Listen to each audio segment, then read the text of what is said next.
Ministru kabineta noteikumi paredz, ka no šā gada 1. janvāra no rajona centra uz Rīgu un atpakaļ pasažieru pārvadātājiem ir jānodrošina cilvēkiem ar invaliditāti pieejami autobusi. Šī norma praktiski spēkā uz šo brīdi ir tikai nedaudz vairāk kā 1 mēnesi.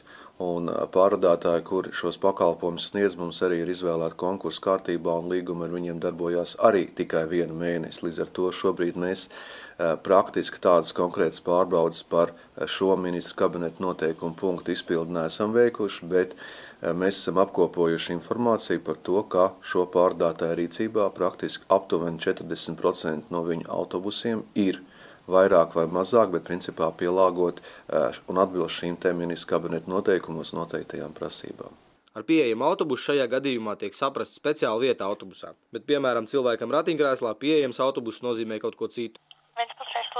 Aptaujājām vairākas autobusu parks par to, cik lielā mērā pieejamība tiek nodrošināta. Tur ir tā, ka ir autobusā invalīdiem vietas paredzētas, bet, piemēram, to ratiņkrēslu viņš ir salocītā veidā, kā viņi tur ir bagāžu nodalījumā jāliek. Un ja šoferis nav ar mieru, tad nekā? Gandrīz tā jāsanāk. Ne tikai Ventspils virziena autobusu pieejamība ir atkarīga no vadītājiem. Arī Liepājas autobusu parka darbinieki atzīst, ka bez vadītāja palīdzības iekļūt autobusā varētu būt grūti. Jāpiebilst, ka Liepājas autobusu parka darbinieki bija izbrīnīti, ka varētu rasties situācija, kurā cilvēkam ar invaliditāti nav pavadoņa. Principā, ja šoferis redz, protams, ka viņš palīdz. Šoferis iecels, jā? Bet, es apgalvot jums arī tā īsti nevaru, jā. Katram gadījumam pacēlājs, kur invalīds iebrauc iekšā nav, bet, ir gadījumi, kad šoferi gan iecēluši, gan palīdzējuši, gan izcēluši, bet, jebkurā gadījumā es domāju, ka cilvēkam būtu jānodrošinās arī ar pavadoni. Valmieras sabiedriskā transporta uzņēmums VTU Valmiera stāsta, ka situācija ir gluži tāda pat kā Ventspils un Liepājas autobusos.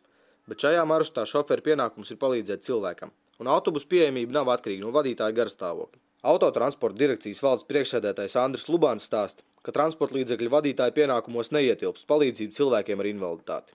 Saskaņā ar mūsu līgumu par līguma nosacījumu un, protams, arī par ministra kabineta noteikumu neievērošanu ir paredzēts soda sankcijas, kuras izpaužās kā zināmas dotācija līdzekļu daļas neizmaksāšana. Ja? Bet es domāju, ka tas būs kā galējais līdzeklis, pie kura mēs ķersimies, lai pārvadātāji ievērotu kabineta noteikumus, ka mēs vispirms centīsimies vienkārši sarunu veidā panākt to, lai viņi, teiksim, vismaz šo prasību izpildu noteikti. Jā. Precīzus datus par to, cik lielā mērā šobrīd noteikumi tiek ievēroti, varam gaidīt tuvākā mēneša laikā.